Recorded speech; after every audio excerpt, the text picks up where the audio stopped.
Então, irmãos, boa noite a todos. Hoje nós vamos seguir com a leitura do livro Definições Doutrinais, e o tema que a gente vai estar lendo hoje é a carne. Eu vou ler aqui bem devagarzinho, pausadamente, para que os irmãos também possam acompanhar, reler, e se não tiver uma certa compreensão, havendo alguma dúvida, aí pode perguntar aí no chat, aí, ou se não no microfone, certo? Então vamos lá. A carne. Quando usada com o artigo a, como a gente está vendo aqui, a carne, né? A carne. Antes da palavra, né? Ela se refere à pecaminosa natureza caída do homem.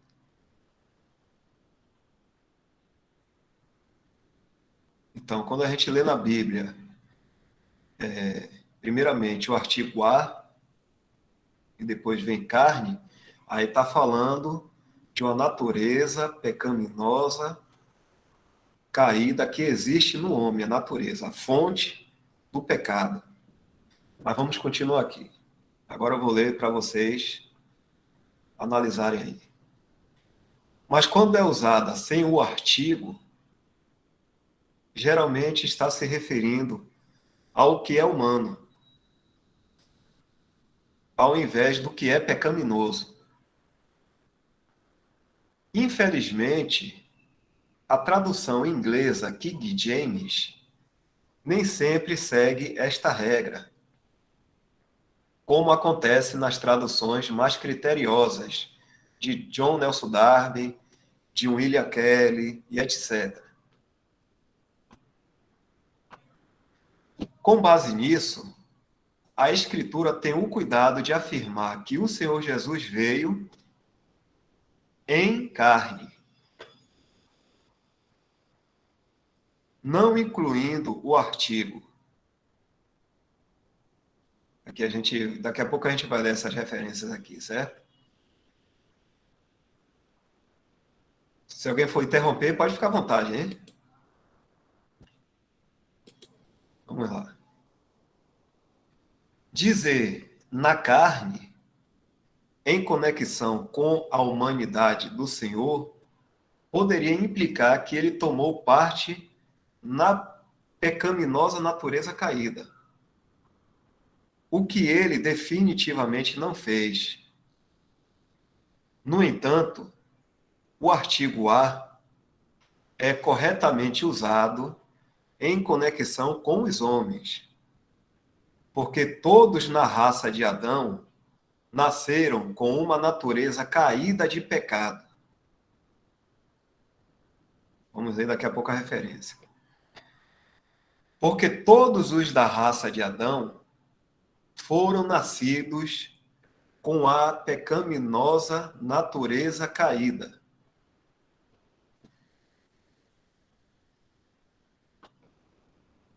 Dá um tempo aqui.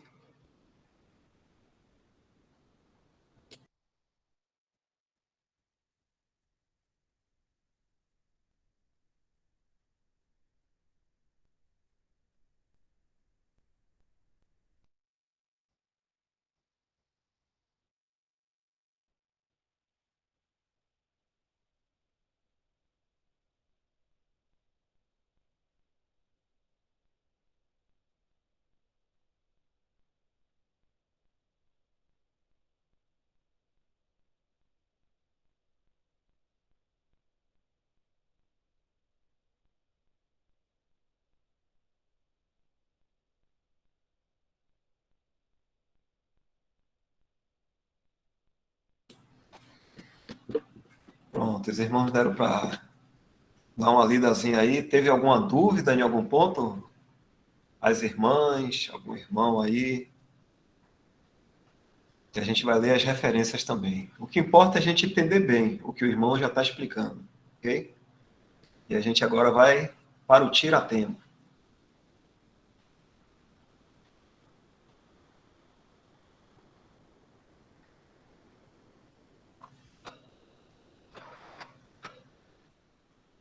Tudo ok, Isaac? Michel?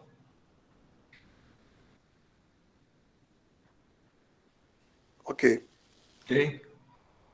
Então vamos lá.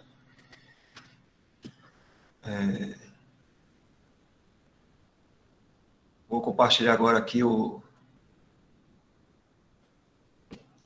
versículos. 1 João, vou primeiro falar aqui, né? Deixa eu só dar uma organizada aqui. Vou dar a primeira lida de novo até chegar aqui nos pontos aqui das versões, ou dos versos.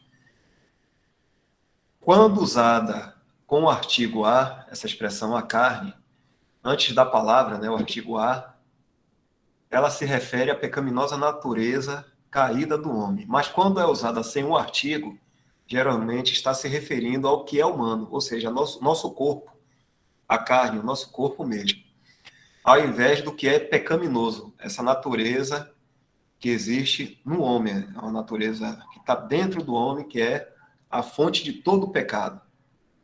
Infelizmente, a tradução inglesa, King James, nem sempre segue esta regra, como acontece nas traduções mais criteriosas, de Jonas Darby, William Kelly, etc. Com base nisso, a Escritura tem um cuidado de afirmar que o Senhor Jesus veio em carne. Né? Deram para entender essa questão aí? Porque a Escritura afirma que o Senhor Jesus veio em carne, ou seja, veio tomando um corpo humano. Ele, não vou dizer assim, tomando, mas ele se fez realmente humano.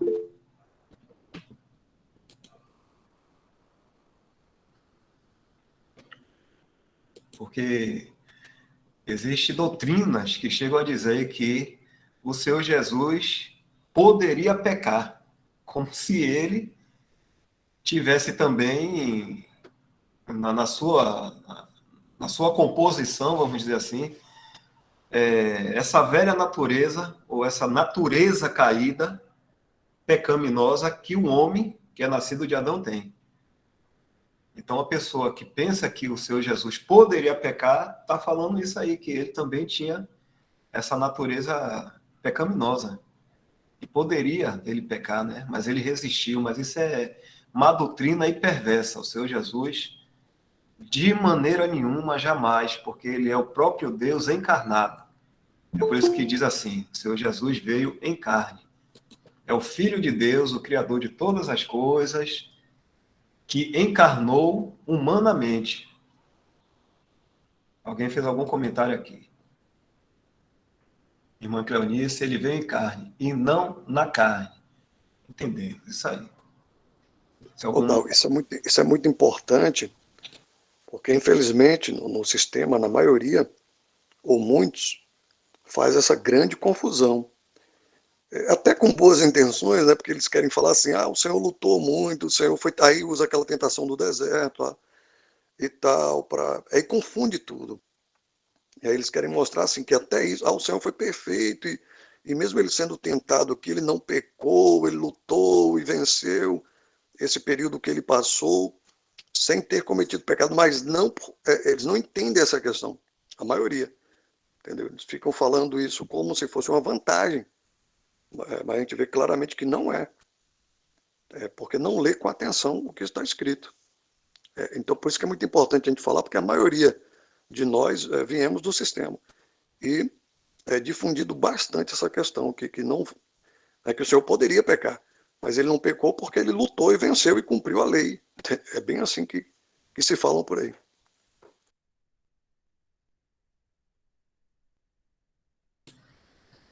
Isso mesmo, Isaac. Até mesmo porque essa questão lá da tentação no deserto, que é muito usado, né? Ali, aquela tentação ali não é no mesmo sentido nosso de tentação. Ali a tentação é uma provação, ali está provando quem é a pessoa. Tanto se Satanás, quando se aproxima do Senhor para tentar ele, ele diz assim: se tu és o filho de Deus, transforma essas pedras em pão. Né? Ele já fala isso. Então, Satanás ali já está indo com aquela coisa assim: esse é o filho de Deus. Aí, mas sabe como esse Satanás aí, ele é mentiroso por natureza, né? Então, ele vai naquela intenção ali. Se tu és o filho de Deus, é algo que ele não pergunta a nenhum ser humano. Não é? Ele não perguntou a nenhum ser humano. Ele perguntou àquela pessoa ali, porque era para provar, tanto se foi o Espírito Santo, né, que foi o Espírito de Deus, o Espírito Santo, que conduziu o próprio Senhor até o deserto para ser provado. Isso está escrito para mostrar a todos que ali era o Filho de Deus encarnado.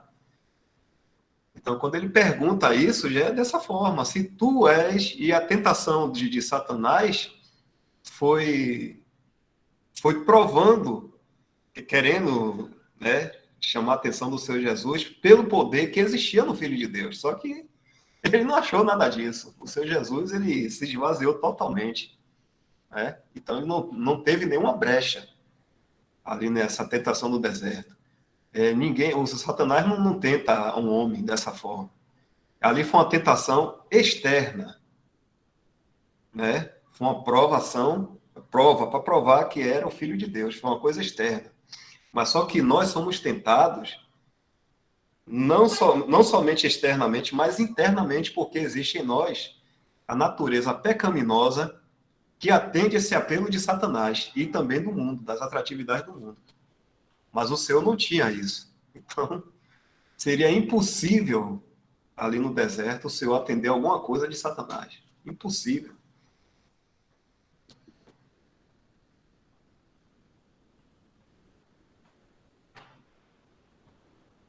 Ali era a prova realmente de quem era o Senhor Jesus, o Filho de Deus.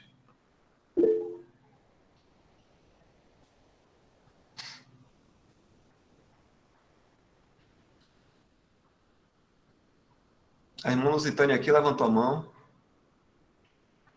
Pode falar, irmã. Irmã, boa noite, irmãos. Eu cheguei um pouco atrasada.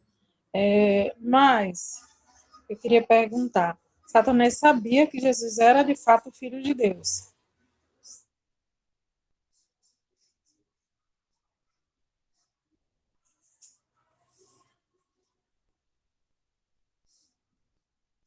Mandal? Oi, estou ouvindo. Ah, a pergunta é essa? A pergunta é essa. Ah, entendi. Olha, eu não vou dizer se ele sabia ou não sabia, mas ele foi ali perguntando se, tentando o Senhor, né? Se tu és o Filho de Deus. Eu creio que quando o Senhor, né, veio ao mundo, houve todo aquele burburinho no nascimento dele, e também quando houve o depoimento de João Batista, no batismo dele. Então a gente sabe que Satanás e seus secretários estão o tempo todo olhando as coisas, né? E aí, assim, tanto sim, depois do batismo do Senhor, foi que ele foi levado pelo Espírito Santo para o deserto. Né? Ficou 40 dias e 40 noites sendo tentado. Ali a Bíblia só relata três, né? Três tentações, mas foram 40 dias e 40 noites. Ele foi tentado em tudo. Então, eu creio que mesmo Satanás sabendo, ele tem esse impulso aí de buscar atrapalhar as coisas de Deus. Ele é contra tudo que é Deus, tudo que vem de Deus. Né? Ele é contra tudo. Não é à toa que o anticristo, quando vem, o irmão, lembra, acho que é Tessalonicense, né? Vamos dar uma olhadinha aqui. 2 Tessalonicense. Interessante isso que... Capítulo 2. Como é, Michel? Fala aí, capítulo 2, não é? 2 Tessalonicenses, capítulo 2, né?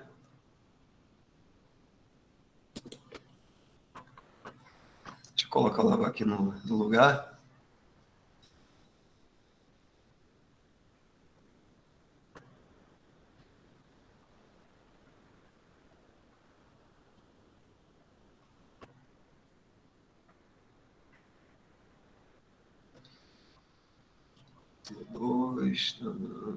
Verso 4. Versículo 4. Passei direto aqui, hein? Aqui. Aquele. Aqui.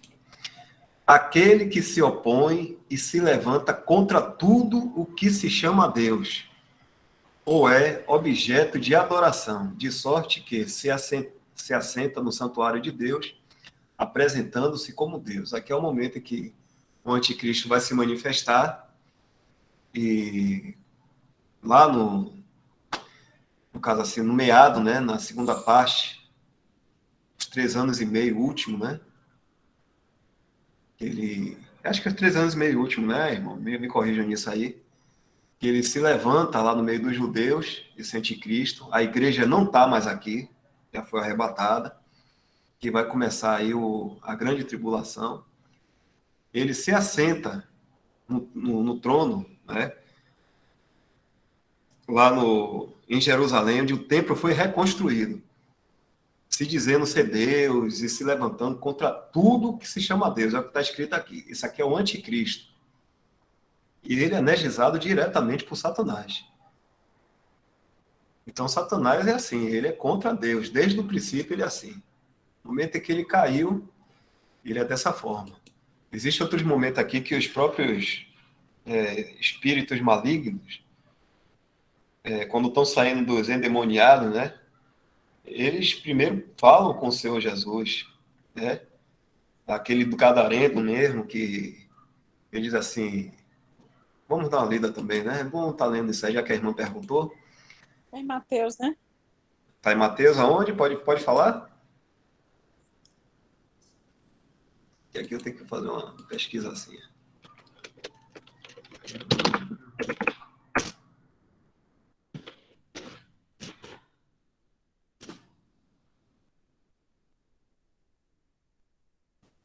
Chegaram do outro lado. Aqui. Em Marcos, vou botar Marcos. Marcos 5, capítulo 1.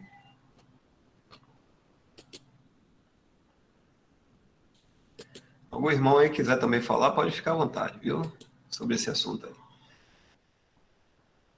Versículo 1. E chegaram ao outro lado do mar, a terra dos Gadarenos, tal e tal, e logo que Jesus saía do barco, ele veio ao encontro dos sepulcros um homem com espírito imundo, o qual tinha sua morada nos sepulcros, e nem ainda com cadeias podia alguém prendê-lo. Porque, tendo sido muitas vezes preso com grilhões e cadeias, as cadeias foram por ele feitas em pedaços, e os grilhões em migalhas, e ninguém o podia domar. E sempre de dia e de noite andava pelos sepulcros e pelos montes, gritando e ferindo-se com pedras. Vendo, pois, de longe Jesus, correu e adorou.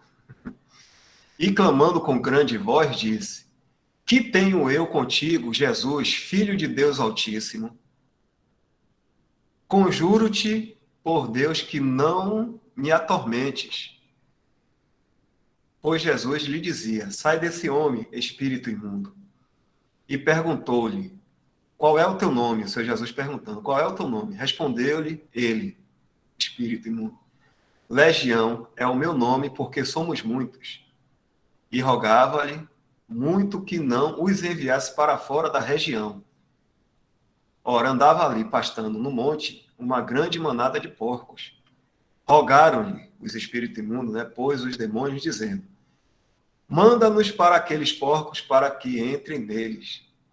E ele lhe o permitiu. Saindo então os espíritos imundos, entraram nos porcos, e precipitou-se a manada, que era de um dos 2000, pelo despenhadeiro no mar, onde todos se afogaram. Então aqui esses espíritos imundos, eles reconheceram o Senhor Jesus, e na tentação do deserto, o Senhor Jesus diz assim, acho que no final, né, dessa prova, diz assim: vai de Satanás. E a gente sabe que só quem repreende Satanás, espíritos imundos, demônios, somente o Senhor Jesus. E Satanás se dispersou do Senhor Jesus ali. Então eu creio que ele, vamos dizer assim, pelo que tudo indica, ele sabia, mas como ele é chamado o tentador, enganador, mentiroso, ele fez o papel dele, Satanás. Ô, Dal, por gentileza, coloque em Apocalipse, capítulo 12.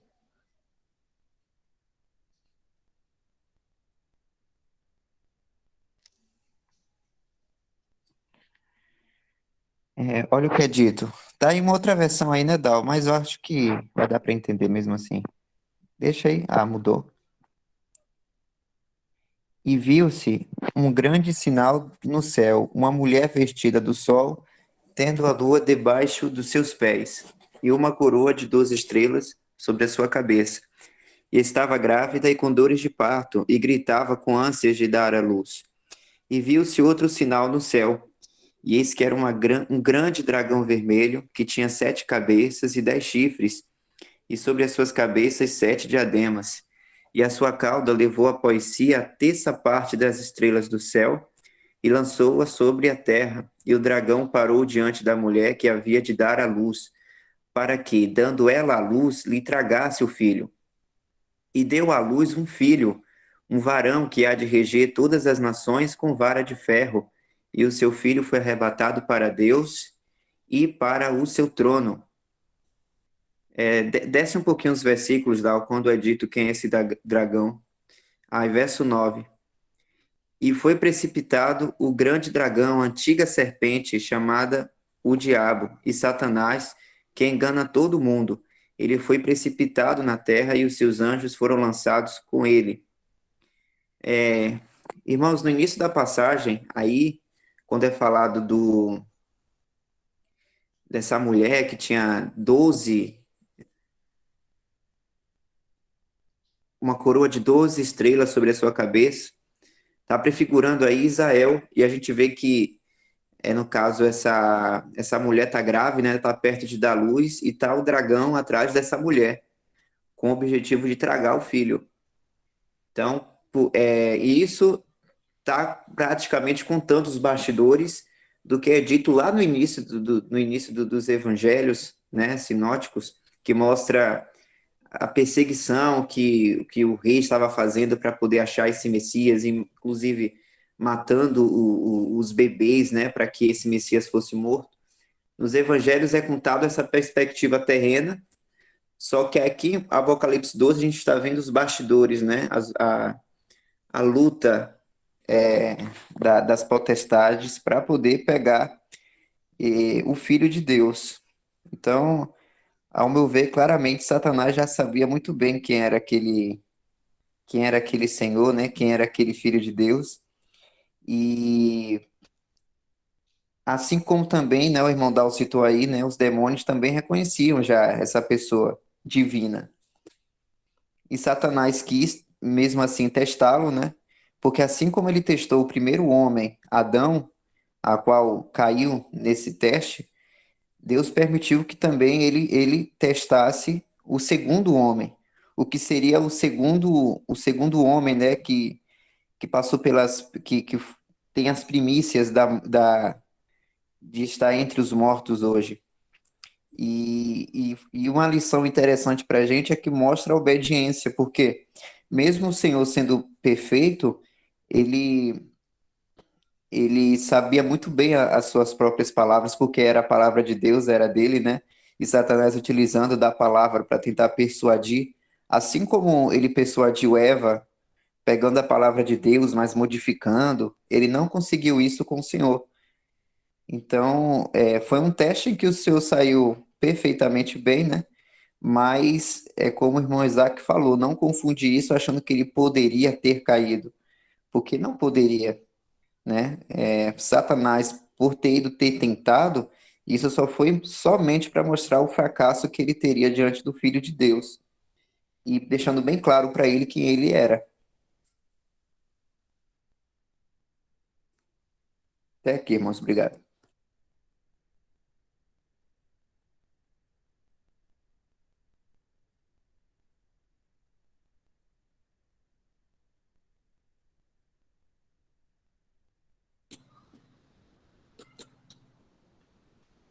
Então vamos continuar aqui.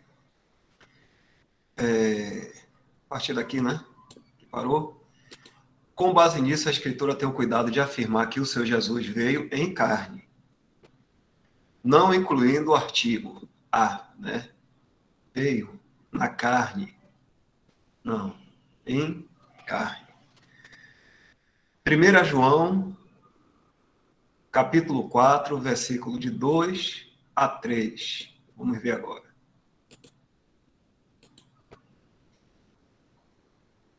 Primeira João, capítulo 4, versículo 2 e 3.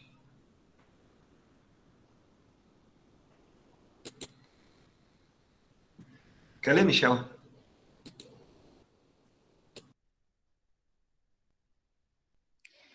Nisto conhecereis o Espírito de Deus.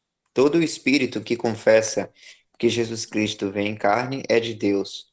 E todo o espírito que não confessa que Jesus Cristo veio em carne não é de Deus. Mas este é o espírito do anticristo, do qual já ouvistes que há de vir, e eis que está já no mundo.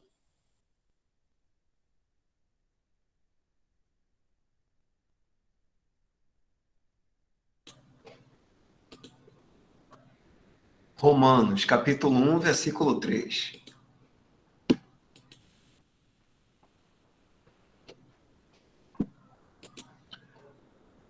Romanos, capítulo 1, verso 3. Acerca de seu filho, que nasceu da descendência de Davi, segundo a carne.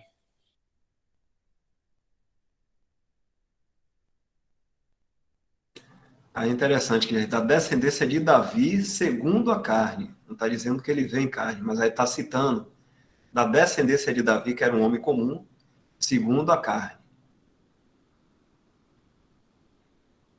Vamos ver outro.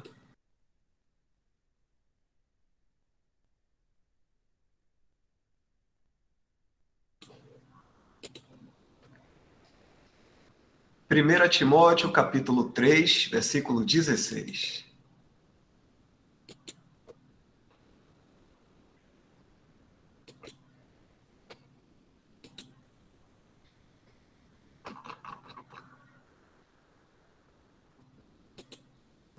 Maravilhoso esse versículo. Aí, Michel. E sem dúvida alguma, grande é o mistério da piedade.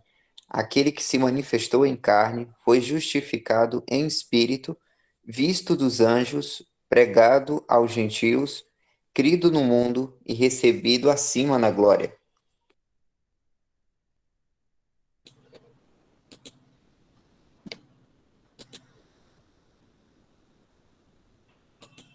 Continuando aqui agora. A gente pega agora aqui. Dizer na carne, em conexão com a humanidade do Senhor, poderia implicar que ele tomou parte da pecaminosa natureza caída. Não é isso. Não deve se falar dessa forma. O que ele definitivamente não fez. O Senhor Jesus era puro, totalmente puro. Um homem perfeito. 100% Deus, 100% homem. Não igual à mitologia, que é 50% Deus, 50% homem. 100% Deus, Senhor Jesus, 100% homem.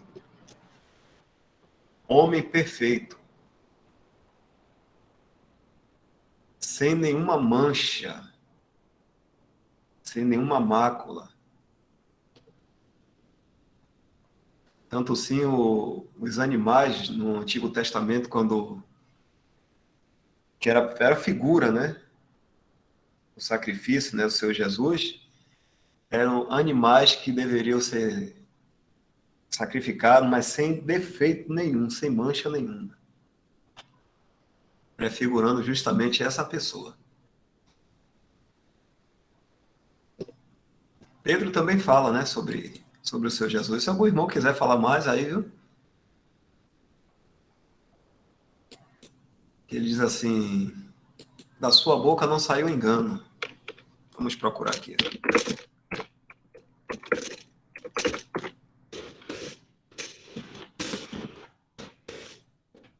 Segunda Pedro, não? Não dá. É, 2 Pedro. Vamos ver aqui. Acho que sim. Tá? 1 Pedro, capítulo 2, versículo 22. 1 Pedro. 1:2:22. Confundi. É.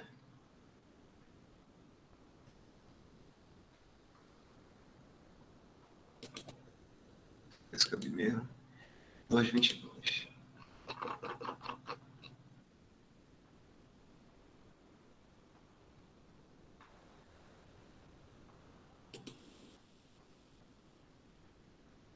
Olha aqui no 21, né? Porque para isto sois chamados, pois também Cristo padeceu por nós, deixando-nos o exemplo para que sigais as suas pisadas, o qual não cometeu pecado, nem na sua boca se achou engano. Vamos ver outras versões também.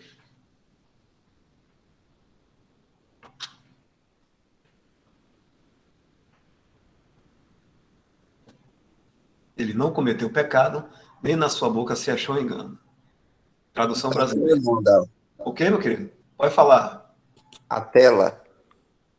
Opa! Muito obrigado, Michel querido. Aí. Ele também, tradução brasileira, não cometeu pecado, nem tampouco foi achado engano na sua boca. O qual não cometeu pecado, que a gente sabe que era impossível ele cometer, nem dolo algum se achou em sua boca. Ele não cometeu nenhum pecado, mentira nenhuma foi achada em sua boca. Ele não cometeu pecado, nem se achou falsidade em sua boca. John Nelson Darby aqui agora. Quem não pecou, nem engano foi achado em sua boca. Quem não pecou, nem engano foi achado em sua boca. King James.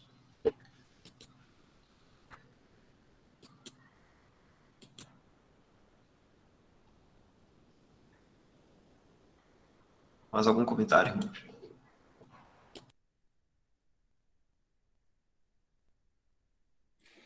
É por isso que temos a revelação desse detalhe de que o nascimento do homem Jesus Cristo, né, foi concebida pelo Espírito Santo. E isso mostra claramente porque o Senhor, apesar dele ter feito parte, né, da geração de Davi, a qual deveria se cumprir, porque o Messias ele deveria ter também ter o direito de reinar sobre Israel, porque ele fez parte da geração prometida, né? Ele era realmente da descendência de Davi, aí chega o termo, segundo a carne. Só que ele não foi gerado da carne de Adão, dessa descendência. Porque todos que nasceram de Adão estão na ruína, né, do pecado. Então o Senhor não poderia ter nascido através dessa geração. Por isso que Deus gerou o Senhor Jesus, né, para que ele nascesse como homem. Isso foi uma obra do próprio Deus, se utilizando da pessoa de Maria, né, para que ela concebesse, mas foi formado através do próprio Deus, que inclusive é um versículo que, que, que Deus fala assim: Tu és o meu filho, hoje eu te gerei. Isso trata justamente, esse gerar, é justamente ter gerado o Senhor como pessoa, como ser humano, vindo em carne. Não, ele não veio, e eu acredito que isso está em Salmos, capítulo 2, também é citado em Hebreus.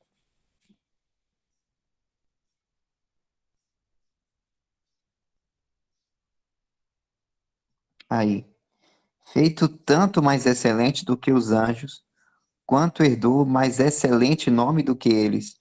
Porque a qual dos anjos disse jamais: Tu és meu filho, hoje te gerei. E outra vez, eu lhe serei por pai, e ele me será por filho. Então, irmãos, isso é muito interessante, né? Apesar de Deus Pai falar no futuro, né? Eu lhe serei por pai e ele me será por filho, é no sentido de quando o Senhor se tornasse homem, seria filho de Deus, né? Mesmo sendo o Senhor sendo gerado, formado em carne, mas ele era eternamente filho de Deus já. Mas é interessante a gente ver que o Senhor não nasceu segundo a geração da linhagem da primeira raça, Adão. O Senhor chegou na terra, veio em carne, nasceu de mulher, debaixo da lei, para poder cumprir a obra da redenção, porque é um ponto muito importante também a gente entender do porquê de tudo isso é para que o Senhor, ao morrer na cruz e ressuscitasse, ele ter sido o nosso perfeito, ele poder ter isso tudo, irmãos, é para que ele pudesse ter sido o sumo sacerdote perfeito, o que acabou sendo, né? Graças a Deus. Isso é dito em Hebreus, eu acho que é no finalzinho de Hebreus 2. Hebreus 4:14. Hebreus 2:17 também, tem um ponto que eu lembrei.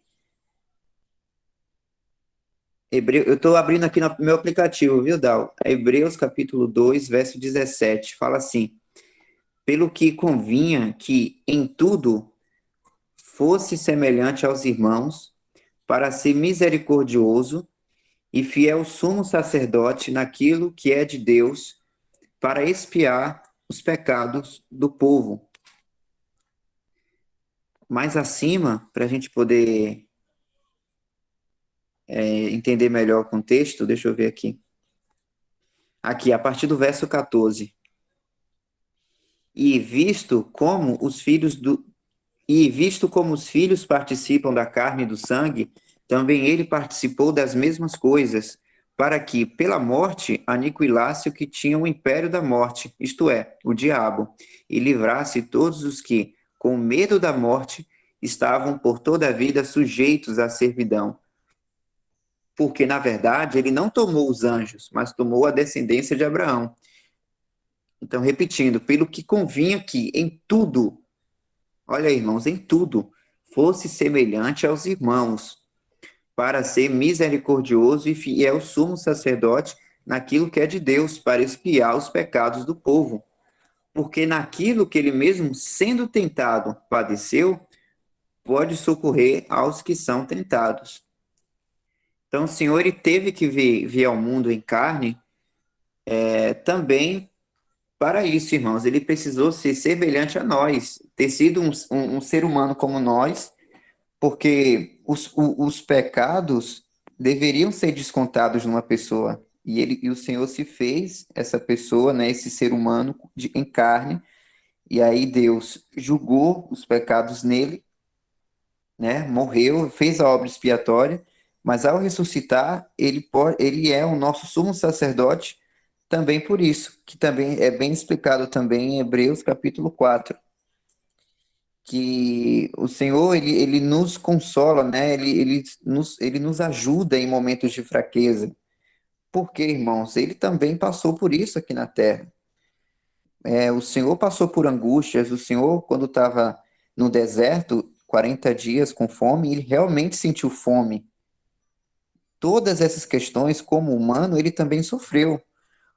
Mas, logicamente, ele não sofreu por pelo efeito do pecado nele durante a sua vida aqui, porque ele não pecou, ele não poderia pecar. Mas no restante, ele tinha também as suas as coisas o ser humano tem e que não é propriamente do pecado, né? Como a fome, a sede, os sentimentos de tristeza, até de ira mesmo, quando o Senhor chegou no templo, né, de Jerusalém e viu aqueles barraqueiros lá vendendo mercadorias, o Senhor ali, ele tomou uma atitude de ira, né? São coisas que o ser humano tem e ele também passou, mas em perfeição, em total perfeição, porque ele era Deus encarnado, né? Ele foi Deus encarnado e continua sendo. Mas é interessante a gente também ver essa perspectiva, né? Ele precisou ser um cordeiro perfeito para nós, ser semelhante a nós, para poder ser o cordeiro perfeito sem mácula.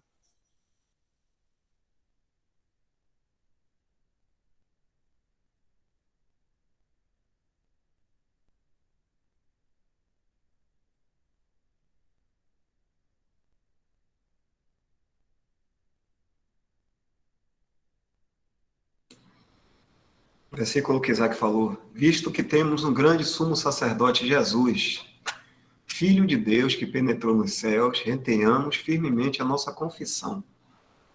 Quero saber Deu também. 15 também, Dal? 15 também? Pronto. Também. Porque não temos um sumo sacerdote que não possa compadecer-se das nossas fraquezas, porém um que, como nós, em tudo foi tentado, mas sem pecado. Parece que tem outra tradução desse versículo 15 que fica melhor ainda quanto a essa questão do sem pecado.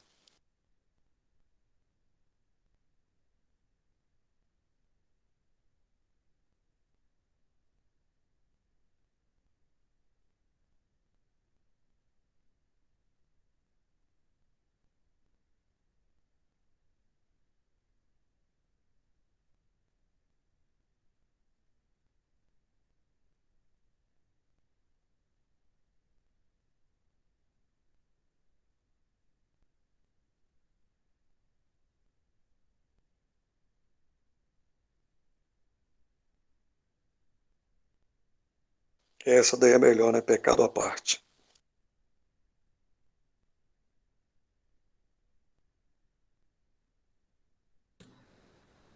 Pecado fora desse assunto aí com o Senhor, né? Impossível pecar. É, não tem nada a ver com a natureza aí, pecaminosa que nós temos. Eu quero botar aqui também rapidamente Filipenses capítulo 2.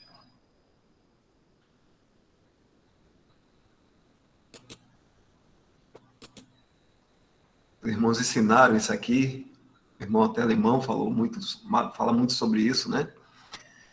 No versículo 5 aqui em diante. De sorte que haja em vós o mesmo sentimento que houve também em Cristo Jesus, que sendo em forma de Deus, não teve por usurpação ser igual a Deus, mas aniquilou-se a si mesmo, tomando a forma de servo, fazendo-se, o ponto é esse aqui, semelhante aos homens. Então o irmão explica que, por que fala semelhante? Não diz igual aos homens. Fala semelhante, porque realmente o Senhor Jesus era um homem perfeito, como Michel falou aí. A humanidade do Senhor tinha isso, assim como os seres humanos, uma tristeza, cansaço, fome, sede, normalmente. Isso aí não tem nada a ver com o pecado, com a ruína do pecado. Isso é humano. Mas por que fala semelhante? Porque nele não existia essa natureza pecaminosa. Todos nós somos iguais. Nós nascemos de Adão, o homem Adão. Mas quando o Senhor Jesus veio, ele nasceu da parte da mulher. E, e ele então não foi, ele não veio, ele não tomou essa natureza. E seria impossível também, porque Deus não tem parte com o mal. Deus é luz e nele não há trevas nenhuma. Quando o Senhor fala até, quando Paulo fala na carta de Coríntios, que união existe entre Cristo e Belial, entre o crente e o incrédulo? Essas coisas não se juntam. Então o Senhor Jesus veio e veio da parte da mulher e não tinha nada a ver com o ser humano nessa questão do pecado. Apenas a forma humana, carne, ossos, sangue, alma, espírito, tudo o Senhor tinha. Mas, como o irmão Isaac colocou aí, né? Na versão de John Nelson Darby, o pecado fora a parte. Então ele é semelhante, mas não é dito nunca que ele é igual aos homens. Igual na sua, vamos dizer assim, um homem comum, né? Vamos dizer assim, um homem comum, mas não na sua constituição 100%. Nós somos iguais em tudo. Isaac, Dal, Michel, Renan, as irmãs, todos aqui somos iguais, né? Muda o gênero, homem, mulher, mas na Constituição, todos pecadores. Somente um homem, somente um, foi pecador. E nem de maneira nenhuma poderia ser. Renan Freitas colocou aqui, era um homem com espírito, alma e corpo. A irmã Cleonice, que tinha colocado antes também. No comentário que a gente fez, né? Seria o mesmo que dizer que ele veio como homem, mas não como pecador.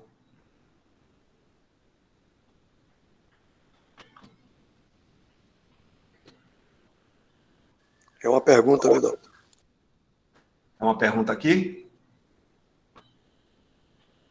Ah, sim, desculpe. Seria o mesmo que dizer que ele veio como homem, mas não como pecador?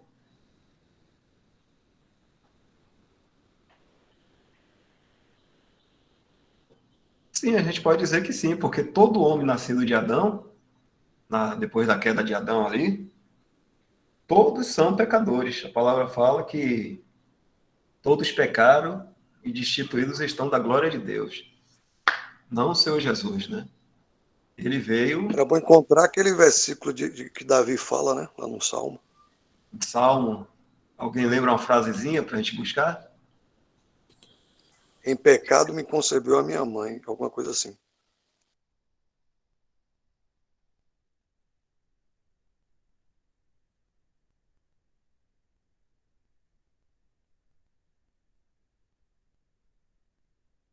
É o 51.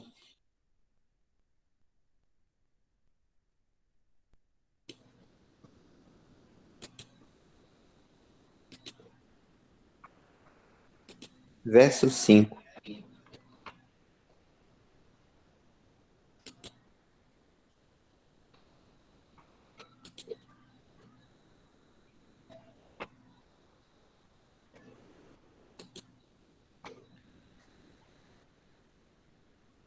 Eis que em iniquidade fui formado e em pecado me concebeu minha mãe.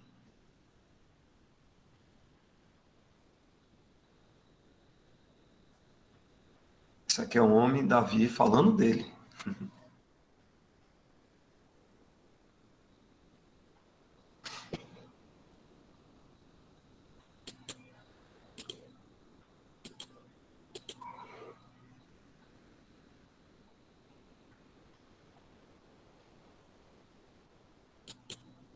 Mais algum pensamento de algum irmão aí? Alguma coisa quer trazer? O irmão leu aí Filipenses 2, e aí me fez também perceber, Dal, um outro ponto importante, além da obra expiatória de Cristo, que foi necessário ele ter vindo em carne, né, para ser semelhante a nós. Também, por ele ser semelhante a nós, ele pode ser para a gente, né, o exemplo de servo aqui na Terra. Isso é um ponto muito importante também, porque o apóstolo Paulo ele não se coloca como exemplo, mas ele coloca o mesmo Cristo, o mesmo Senhor e Salvador que está lá, que já está em glória e glorificado, à direita do Pai, com toda a honra e glória, mas ele cita o Senhor quando esteve aqui na terra, né, em humilhação, como um perfeito servo. E no verso 5, ó, de sorte que haja em vós o mesmo sentimento que houve também em Cristo Jesus, que sendo em forma de Deus, não teve por usurpação ser igual a Deus, mas aniquilou-se a si mesmo, tomando a forma de servo, fazendo-se semelhante aos homens. Então isso é muito interessante, porque por nós sabermos que o Senhor, ele se tornou homem como nós, como ser humano como nós, né? Com, com uma mesma, apesar dele ser santo, nós temos ele como exemplo, porque é complicado, né? Eu fico até gaguejando aqui, com medo de falar alguma coisa estranha, porque é uma coisa muito. É até loucura de pensar algo assim, né? Deus em forma de um ser humano mesmo, aí eu fico com medo de falar alguma coisa fora da doutrina, né? Da minha descrição. Mas é basicamente isso, irmãos. O Senhor, ele se tornou um ser humano como nós, e aqui na Terra, ele glorificava o Pai o tempo todo, ele não se glorificava. Ele buscava, ele buscava praticar aquilo que o Pai fazia. Tanto que ele dizia que as obras que ele fazia era através do Pai. E E isso é magnífico, porque isso é realmente a sujeição, isso que é o trabalho de um servo, né? De você fazer algo para poder glorificar uma outra pessoa, não você mesmo. E era isso que o Senhor fazia enquanto estava aqui na terra. Isso é interessante, porque isso é praticamente para nós, enquanto estamos aqui no deserto, nesse mundo, né? A gente viver, a gente andar nas obras que Deus preparou para a gente, para glorificarmos o Senhor em nossa vida, da mesma maneira como o próprio Senhor fez aqui para glorificar o Pai. A gente faz para glorificar o Senhor. Por isso que, se não me engano, é 2 Coríntios 5, nós somos vistos também como embaixadores de Cristo, né? Representantes de Cristo. Então, é mais um ponto do Senhor ter vindo em carne aqui para a Terra, para ser para ser o nosso redentor, como também ser o nosso exemplo de fé. O Senhor foi um exemplo de fé para nós também.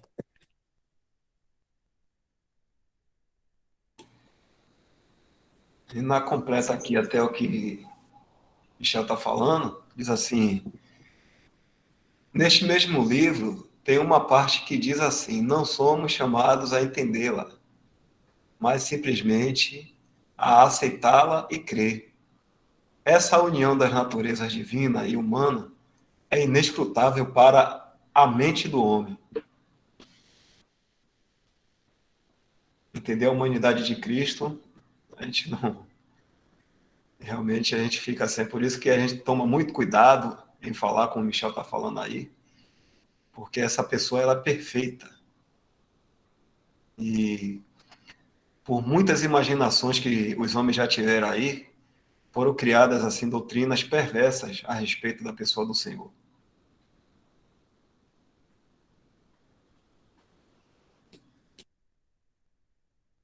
João 6:38, que Michel falou aí.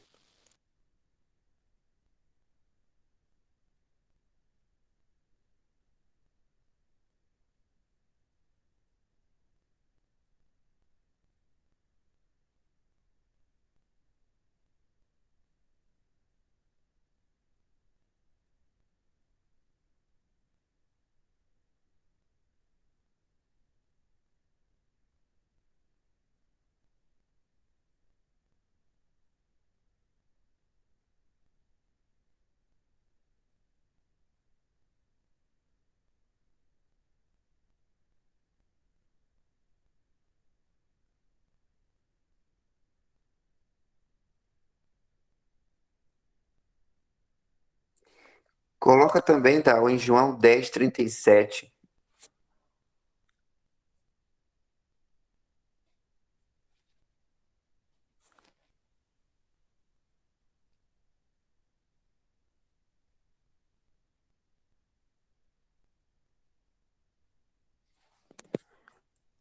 Diz assim: aquele a quem o Pai santificou e enviou ao mundo, vós dizeis, blasfemas, porque disse, sou filho de Deus? Se não faço as obras de meu Pai, não me acrediteis. Mas se as faço e não credes em mim, crede nas obras, para que conheçais e acrediteis que o Pai está em mim e eu nele. Então, irmãos, é interessante isso, né? O Senhor fazia as obras, só que ele deixava bem claro que as obras, como é que ele disse? As obras eram do Pai.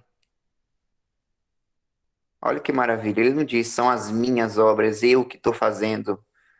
De maneira alguma, ele sempre colocava a glória para o Pai. E ao mesmo tempo dizendo que o Pai estava nele. Então, né? Que nem aquela passagem quando o discípulo pergunta, Senhor, mostra-nos o Pai.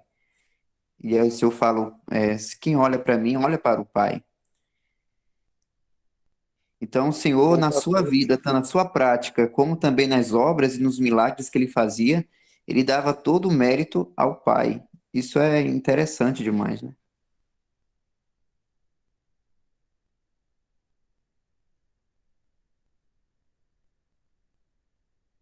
João 14, essa parte aí, Michel.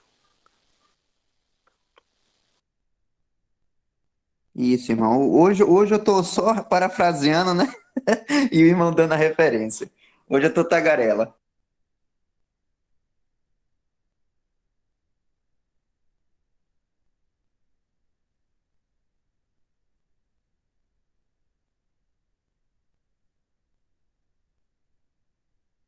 Isso, João 14:8 fala assim: Disse-lhe Filipe, Senhor, mostra-nos o Pai, o que nos basta.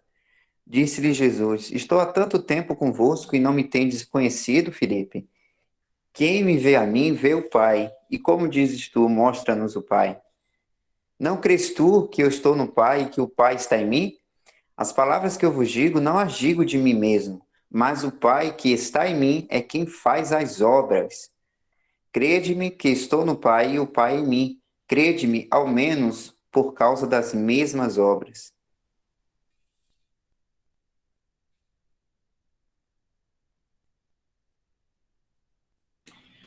Algumas pessoas, sem perceber, ficam achando que Jesus é o mesmo Pai.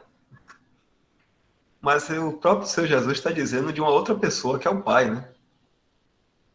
Aí, pelo fato dele dizer que o Pai está nele, ele está no Pai, aí as pessoas pensam que é um, como se Jesus fosse também o Pai. Mas não é, ele está falando de uma outra pessoa, é como falasse assim, Michel, Renan, Isaac. Ele está falando de uma outra pessoa aqui. Não crê tu que eu estou no Pai. Está dizendo nele mesmo, mas está dizendo no Pai. Isso é unidade, a qual a gente também não compreende, mas é Deus, a unidade de Deus.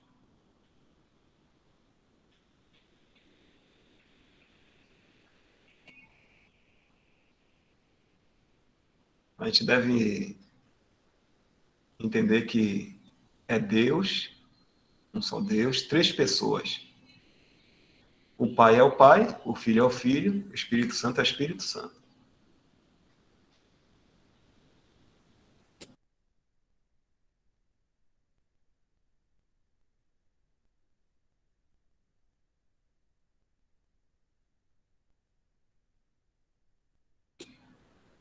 Eu pensei até que a gente ia passar para outro tema, mas já são 9h21.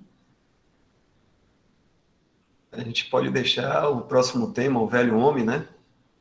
Para juntar com essa questão aqui da carne, a carne, para a gente continuar nessa noção aí, né? Dessas divisões que existem na Bíblia. Que existe o velho homem, o novo homem, a carne. Existem essas expressões na Bíblia. É bom a gente dar uma lida nisso aí para a gente entender bem. Então, vou voltar aqui. Não sei se mais algum irmão vai querer comentar. Se algum irmão for comentar, por favor. O irmão Renan postou em alguns comentários. Vamos ver aqui. Essa aqui eu já li. Essa união das naturezas divina e humana é inescrutável para a mente do homem. O homem não vai poder entender. Ele coloca aqui o versículo de Mateus. Mateus 11:27. Todas as coisas me foram entregues por meu Pai. Ninguém conhece o Filho a não ser o Pai. E ninguém conhece o Pai a não ser o Filho. E aquele a quem o Filho quiser revelar. Então, na questão da revelação, aqui só é falar do Filho revelar o Pai, mas não fala do Pai revelar o Filho. Então, para nós, continua aí, né?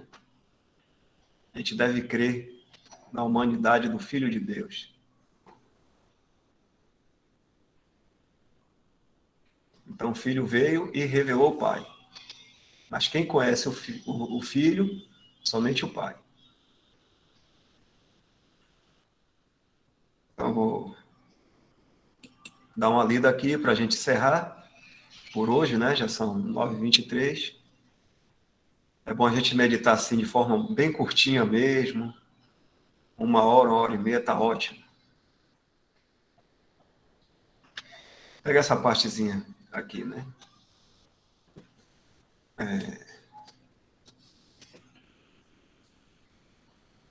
Fazer o seguinte, né? Como o texto é pequenininho, eu vou fazer o resumo aqui, para a gente encerrar. A carne, quando usada com artigo a, antes da palavra, ela se refere à pecaminosa natureza caída do homem. Mas quando é usada sem o artigo, geralmente está se referindo ao que é humano. ao invés do que é pecaminoso.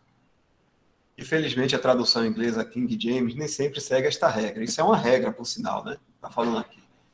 Como acontece nas traduções mais criteriosas, John Nelson Darby, William Carey. Com base nisso, a Escritura tem o cuidado de afirmar que o Senhor Jesus veio em carne, não incluindo o artigo. Dizer na carne, em conexão com a humanidade do Senhor, poderia implicar que ele tomou parte na pecaminosa natureza caída, o que ele definitivamente não fez. No entanto, o artigo A é corretamente usado em conexão com os homens, porque todos na raça de Adão nasceram com uma natureza caída de pecado. A gente só lê esse aqui para a gente encerrar. Porque todos os da raça de Adão foram nascidos com a pecaminosa natureza caída. Romanos 7, versículo 5.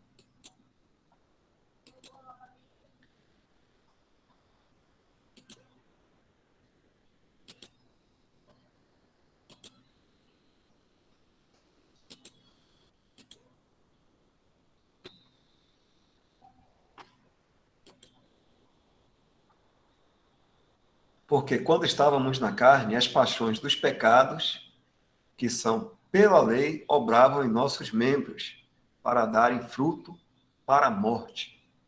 Esse quando nós estávamos na carne, aqui está se dirigindo a um crente que foi libertado do domínio da carne, ou da velha natureza. A gente sabe que as cartas aí são escritas para crente, cristãos, verdadeiros.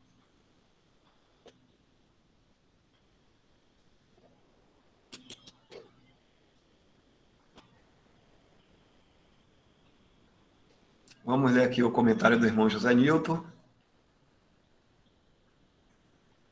Michel, você pode dar uma lida aí, que acho que fica melhor. O texto aqui é maior. Como dito, Jesus não usurpou nada do Pai, apesar de possuir a deidade.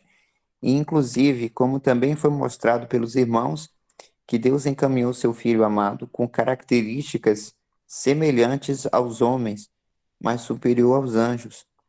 Por quê? Porque, apesar disso tudo, um anjo tentou usurpar essa igualdade a Deus. Isso é a verdade do conhecimento do Pai ao Filho e Filho ao Pai.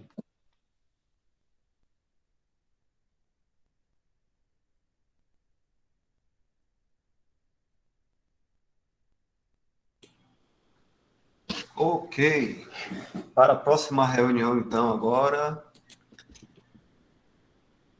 provavelmente no sábado, né? O irmão Lineu ainda está viajando. Nós vamos continuar, então. O velho homem. Passou. Cadê? O novo homem. Onde foi que eu vi isso aqui? Aqui. O velho homem. Existe esse tema aqui. Isaac, você grava aí também, devo mandar para você no Zap. E a gente continua, certo? Positivo.